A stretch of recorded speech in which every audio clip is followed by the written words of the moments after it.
ভালো তিথি। তিথির মধ্যে কতগুলো তিথি আছে, যেমন তৃতীয়া তিথি, পূর্ণিমা তিথি, একাদশী তিথি।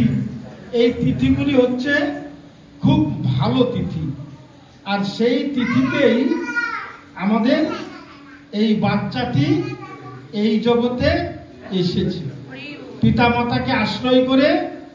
এই সব থেকে ভালো যে ভক্তি জীবন আচার্য গোস্বামী মহারাজ যে বাড়ির গুরুপাদ পদ্ম অর্থাৎ ভক্তির ধারা ছেলেটি যেখানে এসেছেন, কারণ শাস্ত্রে বর্ণন করতে গিয়ে বলেছেন এই মনুষ্য জন্মটা পাওয়া অতি দুর্লভ।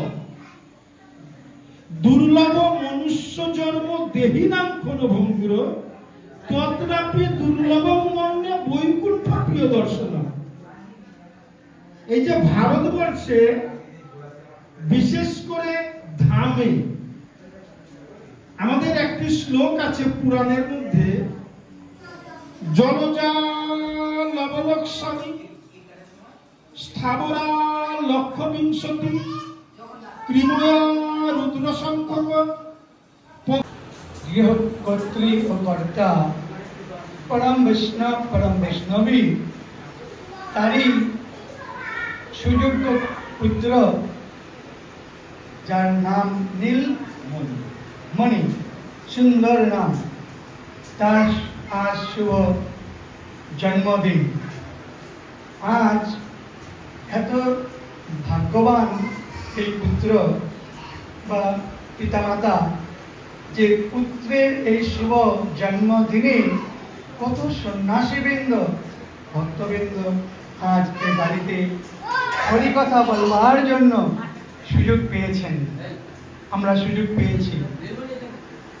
আজকে দেখুন কত সুন্দর পবিত্র মাস চলছে, চাতুর্মাস ব্রত মাস চলছে। এই চাতুর্মাস ব্রত মাসে আমাদের চৈতন্য মহাপ্রভু দক্ষিণ ভারতে প্রচার করতে গিয়ে ভেঙ্কট ভট্টের বাড়িতে 4 মাস অবস্থান করেছিলেন।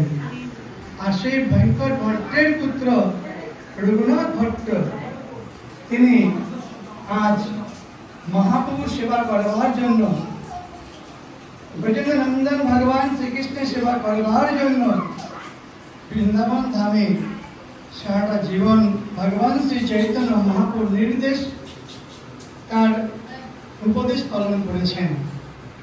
আর এই চাতুর্মাস ব্রত মাসে আমাদের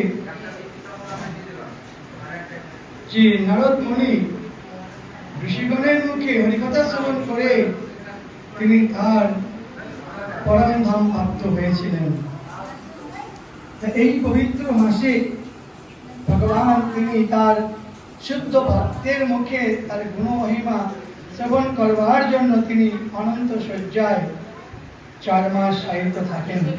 তাই যুগ যুগ ধরে সত্য ত্রেতা দ্বাপর জগন্নাথ দেবকে পেয়ে কত খুশি। দেখুন প্রতি বছর একজন জগন্নাথ এখানে আসতেন, এই বছর শুনলাম 3 জগন্নাথ রথে করে এখানে এসেছেন। তাহলে কত তার ভক্তি, যে ভক্তির প্রভাবে জগন্নাথ দেব এখানে 3টে জগন্নাথের রথ এখানে এসেছিলেন। এখানে নীলমণির নাম আর সুন্দর করে যথাযথভাবে সেবা পূজা করেছেন।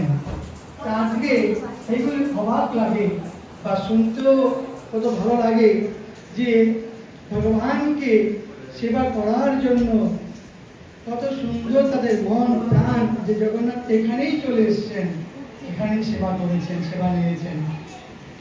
আমি শুনে খুব খুশি, খুব আনন্দিত। আমি শুনেছিলাম যে আমাদের যে মায়াপুরে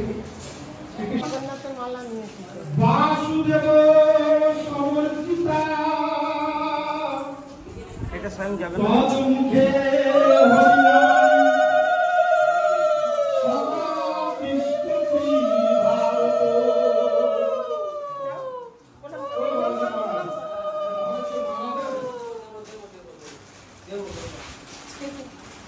এই জন্য শাস্ত্র অনুমান করতে গিয়ে